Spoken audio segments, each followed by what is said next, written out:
साथ यहाँ पर मौजूद है मिस्टर श्रीकांत सिंह, जो कि ऑनर है हाउस ऑफ मोल्ड्स के।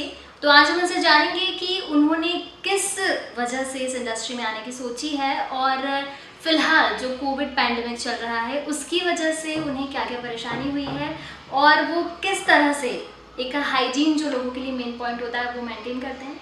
वेलकम सर, स्वागत है आपका। सबसे पहले मैं आपसे ये जानना चाहूँगी कि इस फील्ड में आने की आपने कैसे सोची, क्या विज़न था आपका?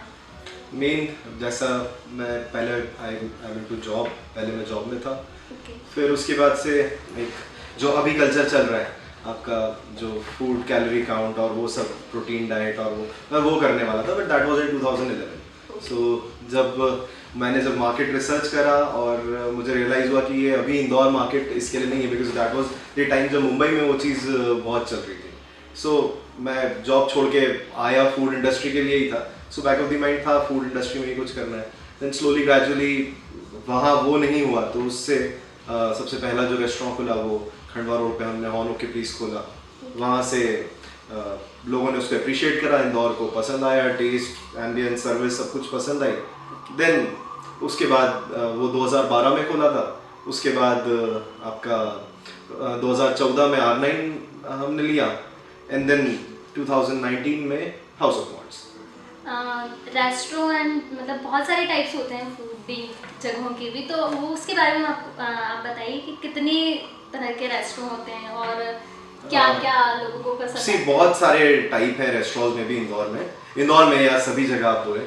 जैसे कि कुछ होते हैं आउटडोर रेस्टोरेंट्स जिनमें ओपन एयर पार्ट ज़्यादा होता है या रिसोर्ट वाला फील होता है, या वो थोड़ा सा सिटी के थोड़ा सा बाहर वाले पार्ट में होते हैं, वो थोड़े बड़े होते हैं। देन फिर उसके बाद में आपके पास में कुछ छोटे आउटलेट्स होते हैं जिनमें आपको फटाफट सामान मिल जाता है, फटाफट खाने को मिल जाता है। आप कहीं शॉपिंग कर रहे हैं, आपको कुछ भूख लग रही है और आपके पास टाइम भी नहीं है, आपने ग्रैब करा फटाफट और ले लिया और खा के चले गए। देन देयर आर प्लेसेस जहाँ की जैसे हाउस ऑफ मोल्ड्स है, this is a casual drinking place जहाँ पे बार भी है, रेस्टोरेंट भी है एंड हर टाइप का कस्टमर यहाँ पे आ सकता है। जैसे कि आपके यंगस्टर्स भी आते हैं, फैमिली भी आती है, कपल्स भी आते हैं। सो ये एक टाइप है। Then there is a type जहाँ पे क्लबिंग और डिस्क होता है, that is completely different thing, तो वो भी एक टाइप है। तो ऐसे डिफरेंट टाइप्स हैं रेस्टोरेंट्स के भी। क्लाइंट्स को हाउस ऑफ मोल्ड्स में अट्रैक्ट करने के लिए आप क्या करते हैं ताकि लोगों का ध्यान जाए कि हाँ ये भी मैंने इतने टाइम में जो देखा है, जो समझा है इंडस्ट्री को, वो ये है कि फर्स्ट 2 थिंग्स जो बहुत इंपॉर्टेंट है लोगों के लिए, वो फूड एंड सर्विस है।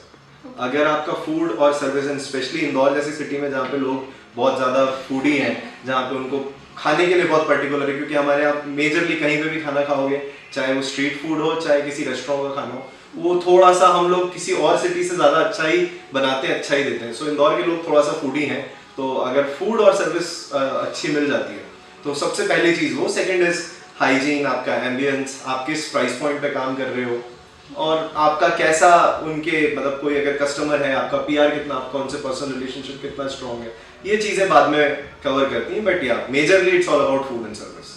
फूड एंड सर्विस की बात हुई है तो फूड्स जो आपके यहाँ अवेलेबल है और सर्विसेज जो आप कस्टमर्स को देते हैं। फूड में हम लोग basically over the period of time Indore की रेस्टोरेंट इंडस्ट्री बहुत चेंज हो गई है। पहले सिर्फ ऐसा होता था कि इंडियन फूड जिसमें कि पंजाबी फूड आ गया और तंदूर से आइटम आ गई, फिर स्लोली ग्रेजुअली तंदूर के बाद चाइनीज़ हुआ, चाइनीज़ के बाद में अभी मल्टी क्यूजिन रेस्टोरेंट्स हो गए हैं, जैसे उसमें इटालियन भी ऐड हो गया, उसमें मंगोलियन भी ऐड हो गया है। सो ऐसे करते करते अभी हम लोग भी, हमारा भी जो मेन्यू है हाउस ऑफ मोल्ड्स का, वो काफ़ी बड़ा मेन्यू है। हमने उसमें सारे मतलब हम start from Chinese main course, Indian main course, Indian starters, tandoor, Italian, continental, pizzas, pastas. तो जैसा जैसा मतलब सिंस जैसा मैंने आपको कहा कि हमारे यहाँ सारे टाइप के कस्टमर्स आते हैं, यंगस्टर्स भी आते हैं, मैरिड कपल्स भी आते हैं, थोड़ी सी और जो 50-60s की एज के हैं वो भी आते हैं। सो हमको हर एक टाइप के लिए कुछ ना कुछ, की हर कस्टमर के लिए कुछ रहे, हम कोशिश वो करते हैं। कुछ स्पेशल हाउस ऑफ मोल्ड्स का? हाउस ऑफ मोल्ड्स का फूड में स्पेशल में हमारे पिज़्ज़ास बहुत फेमस हैं। हमारा मेन कोर्स में नॉनवेज बहुत फेमस है। इनफैक्ट तंदूर के starters, butter chicken, mutton rogan josh, then हुनान पनीर, ये हमारे थोड़े से फास्ट मूविंग आइटम्स हैं जो लोगों को बहुत पसंद आते हैं। हाइजीन इस समय सबसे ज़रूरी हो गया लोगों के लिए, कोविड के बाद तो काफ़ी लोग इस पर ध्यान दे रहे हैं, तो आप अपना हाइजीन पहले से कैसे मेंटेन करते आ रहे हैं और फिर कोविड के बाद उसे कैसे मेंटेन किया जा रहा है? देखिए, दोनों में ही चीज़ कुछ गवर्नमेंट की गाइडलाइंस है जो हमको फॉलो करनी पड़ती है। जैसे कि हमको हमारे वेज के फ्रिज अलग रखने होते थे, नॉन वेज के फ्रिज अलग रखने होते हैं। जो भी हमारे हमको वो भी ध्यान रखना होता है कि कोई चीज़ अगर ख़राब हो रही है, वो नहीं यूज़ हो रही है, तो हमको उसको हटाना पड़ता है, हमको उसको किचन से आउट करना पड़ता है। So that was before Covid.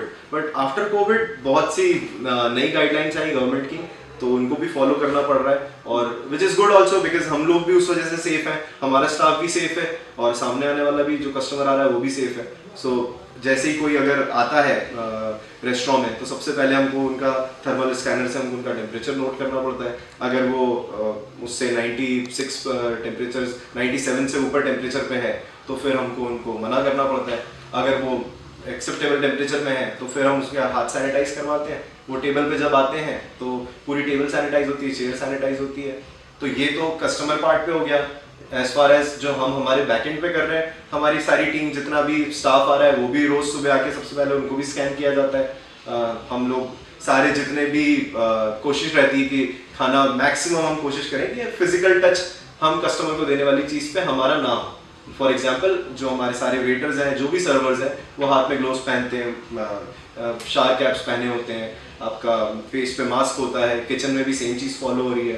Plus vegetable और जो भी वॉशेबल आइटम्स हैं, उनके लिए जितना भी आपके पास में हम जो वॉश करते हैं, उसके लिए केमिकल आता है, तो हम उसको वॉश करके ही जो कि साफ उनको कर दे। अगर इन केस उनको बाहर से किसी चीज़ ने, किसी अफेक्टेड इंसान ने भी टच करा हो, तो पहले वो वॉश होता है और फिर किचन में एंटर होता है। सो ये सारी चीज़ें अभी हम फॉलो कर रहे हैं। कोविड ने हर सेक्टर को मतलब बुरी तरीके से अफेक्ट कर दिया है, तो इस सेक्टर को कितना अफेक्ट किया और उससे कितने लोगों ने अपनी नौकरियां गंवा दी होंगी, और क्या हाल है इस वक्त? अब ये तो देखो, ये सबके साथ ही है। इसका मतलब सभी इंडस्ट्री पे इसका बहुत बड़ा असर है, और किसी ने प्लानिंग भी नहीं करी थी कि ऐसा कुछ होगा, बट अब है। और हमारी इंडस्ट्री पे आई गेस बहुत असर है उसका, क्योंकि हम लोग एक पब्लिक प्लेस में आते हैं, जहाँ पे कि कोई भी अगर गेस्ट आता है तो वो एक पब्लिक एरिया में आ रहा है। सो उसका सबसे पहले जब लॉकडाउन हुआ, उसके बाद हम लोग सबसे वन ऑफ द इंडस्ट्री जो सबसे बाद में शुरू हुई,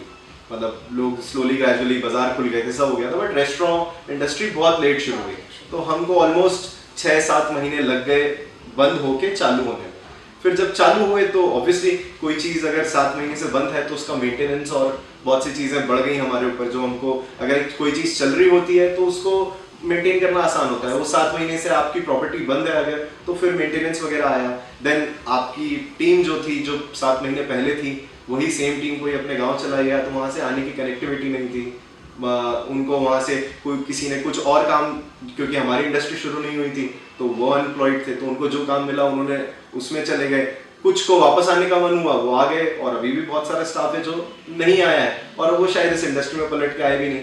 सो ये एक फ़र्क हुआ है। As far as business is concerned, उस पर भी बहुत अंतर है, बहुत असर है, क्योंकि जैसे मेरा बिजनेस अफेक्ट हुआ है, ऐसा सभी का बिजनेस अफेक्ट हुआ है। बहुत से लोगों ने अपनी सैलरीज में उनकी सैलरीज ड्रॉप हुई हैं, तो जो स्पेंडिंग पावर थी कस्टमर की, वो बहुत ड्रॉप हुई है। तो उसका असर तो ओवरऑल सभी सेक्टर पे, तो होपफुली जैसे जैसे पूरे इकोनॉमी थोड़ी सी पिकअप करेगी, तो ये इंडस्ट्री भी ग्रो करेगी।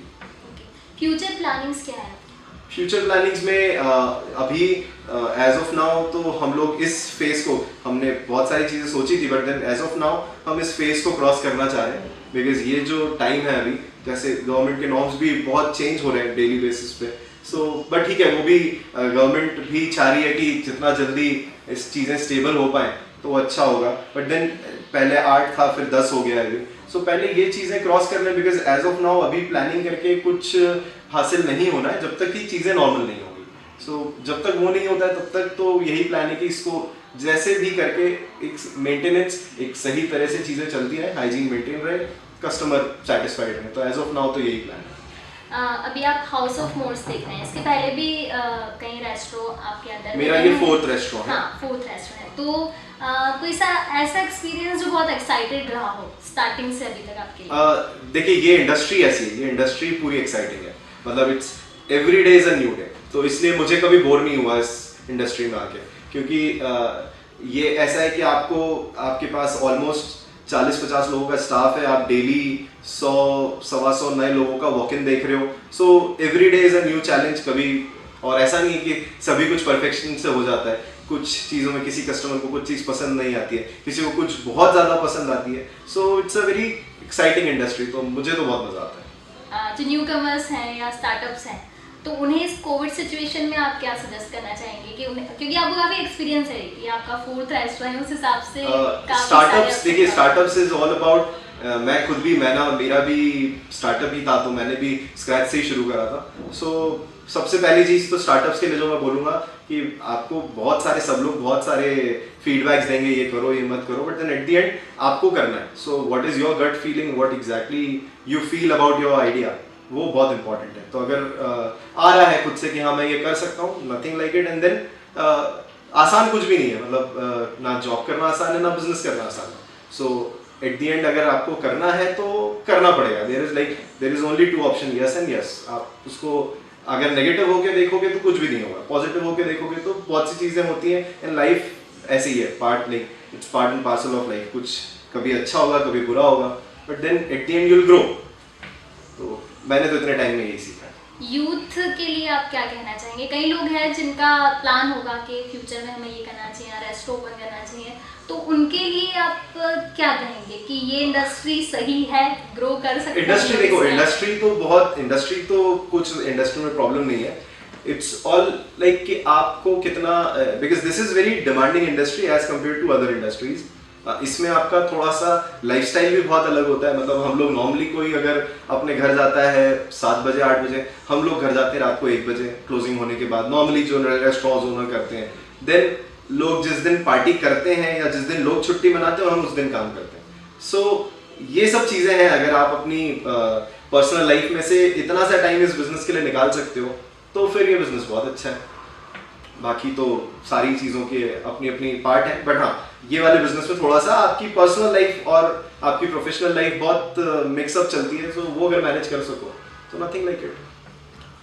गाइस, आज हम हैं हाउस ऑफ मोल्ड्स में। हमने सर से जाना कि यहाँ पर क्या क्या मिलता है, और सारी एज के लिए यहाँ पर मतलब है सारी चीज़ें। आप यहाँ पर आके बहुत एंजॉय कर सकते हैं, देख सकते हैं। यहाँ पर सेटअप भी काफ़ी अच्छा है और हैंग आउट करने के लिए काफ़ी अच्छी जगह हो सकती है आपके लिए। तो आप यहाँ पर ज़रूर आइए। और मिस्टर सिंह से आज हमें यहाँ की बहुत सारी जानकारी मिली है और साथ ही इस इंडस्ट्री से रिलेटेड बहुत सी चीज़ें भी जानने को मिली है। उसके लिए आपका thank you. Subscribe our channel and press the bell icon for more updates.